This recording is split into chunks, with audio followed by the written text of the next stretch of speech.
क्या आप स्वर्ग में हमेशा रहेंगे? बहुत से लोग यह प्रश्न करते हैं कि क्या स्वर्ग ही हमारा अनंत काल का अंतिम निवास स्थान होगा। बाइबल इस विषय में अद्भुत प्रकाश डालती है और यह हमारी कल्पना से भी अधिक महिमामय सत्य को प्रकट करती है। जब विश्वासियों की मृत्यु होती है तो उनकी आत्माएं परमेश्वर की उपस्थिति में स्वर्ग चली जाती हैं।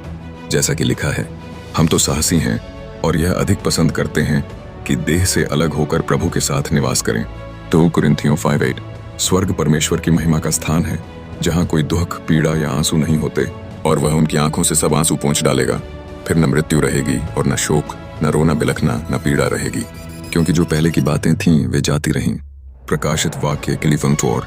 लेकिन बाइबल यह भी प्रकट करती है कि स्वर्ग ही परमेश्वर की योजना का अंतिम चरण नहीं है। परमेश्वर ने एक और भी महान योजना बनाई है, एक नया स्वर्ग और एक नई पृथ्वी, जहां विश्वासियों को अनंत काल बिताने के लिए एक नया महिमामय घर मिलेगा। फिर मैंने एक नया स्वर्ग और एक नई पृथ्वी को देखा, क्योंकि पहला स्वर्ग और पहली पृथ्वी जाती रही थी और समुद्र भी न रहा। प्रकाशित वाक्य की 1:1।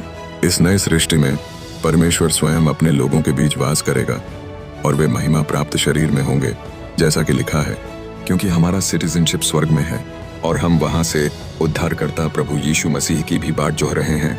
वह अपनी सामर्थ्य के अनुसार, जिससे वह सब कुछ अपने वश में कर सकता है, हमारी दीनहीन देह का रूप बदलकर अपनी महिमामयी देह के समान बना देगा। वहां परमेश्वर की उपस्थिति में विश्वासियों को अनंत काल तक आनंद और महिमा प्राप्त होगी। परंतु हम उसके प्रतिज्ञा किए हुए वचन के अनुसार नए आकाश और नई पृथ्वी की बाट जोह रहे हैं, जिनमें धार्मिकता वास करेगी।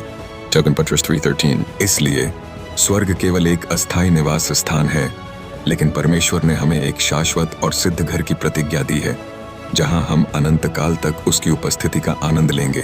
यह अनंत जीवन केवल एक क्षण भर की आशा नहीं है, बल्कि एक अनंत काल का आशीर्वाद है, जो उन सब के लिए तैयार किया गया है जो यीशु मसीह पर विश्वास करते हैं।